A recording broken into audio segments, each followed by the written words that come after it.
You got your share of the prize money for winning the derby, and you've bought all sorts of new stuff. An iPhone, an iPad, an iSpy, an iWant. What more is there? Charlie was a little disappointed that her brothers had fallen so willingly into the world of must-have gadgets. Yeah, but most of the money went on repairing the roof, and the rest is being saved to resurface the drive. Boring! What we really need is a fully integrated sound system for the farmyard. Music is the beat that makes us move, and if we're ever going to get them to dance properly, they need to hear it. Who's they? Asked Charlie. The chickens, obviously. Who else? Strictly Come Chicken dancing is the best idea in the world, and it will be brilliant TV. We just need to teach them to dance, and we can't do that without speakers everywhere and a remote control, so I can change the track from salsa to tango and show them how the moves are different. Larry put one arm across his body, stretched the other one out to the right, and started to move as if dancing with an imaginary partner.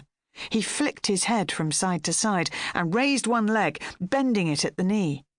He had such a severe expression on his face that Charlie couldn't help but burst out laughing. He glared at her. I'm serious. This could be the key to our long-term fortune. No choreographer in history has successfully taught chickens to tango. But if I'm going to be the first, I need a sound system. And to pay for that, Noddy has to win another big race, like the King George or the Arc de Triomphe in Paris. Now there's a city that would appreciate dancing chickens. They've got style and culture, those Parisians. Why don't we wait until then to have the open day? Charlie asked. The Arc isn't until October, and it feels better to celebrate at the end of the season rather than halfway through. It'll be muddy by then, said Harry, taking charge again. We'd ruin the fields if we parked cars in there in the autumn. It's got to be now, while it's fresh in everyone's minds. Charlie hadn't been prepared for all the attention that had come her way after winning the derby. She was the first female, and by far the youngest person, ever to train the winner. She and Joe Butler, the farmhand who helped her father milk the cows, had transformed Noble Warrior from a nervous, reluctant jelly who refused to race into a world-beater.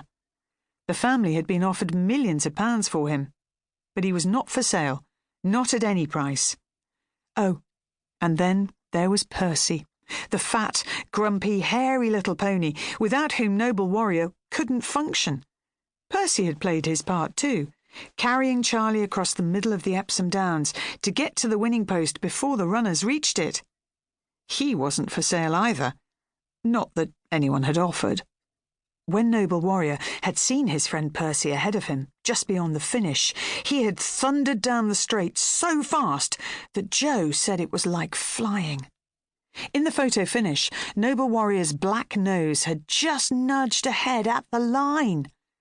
From the racehorse who wouldn't gallop to the racehorse who won the derby, Noddy had done them proud. They had made history. But ever since then, one big question had been swimming around Charlie's head. The question that anyone who's achieved their dream asks themselves the very next day. What next? What should be my goal now? And how will I achieve it? Have you ever thought about trying anything else with him? Polly was chewing on a long, sweet stem of grass as she watched Noble Warrior roll, scratching his back on the sun-baked ground and wiggling his legs in the air. Boris mirrored his actions by rolling on the edge of the muck heap. He got up and shook himself, sniffed his back and wagged his tail, clearly pleased with his new aroma.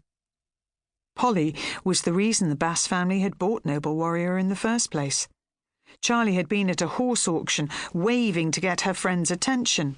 Unfortunately, the auctioneer took her wave as the first and only bid on Noble Warrior. And so her father ended up paying £1,000 for a racehorse they didn't want and couldn't afford. But Polly and her parents had pitched in to help. Polly's dad, Alex Williams, was a bona fide racehorse trainer, and he had allowed Charlie to train Noble Warrior on his gallops at Cherry Down stables. Without the Williamses' generosity, there was no way Noddy could have won the derby. Trying something else?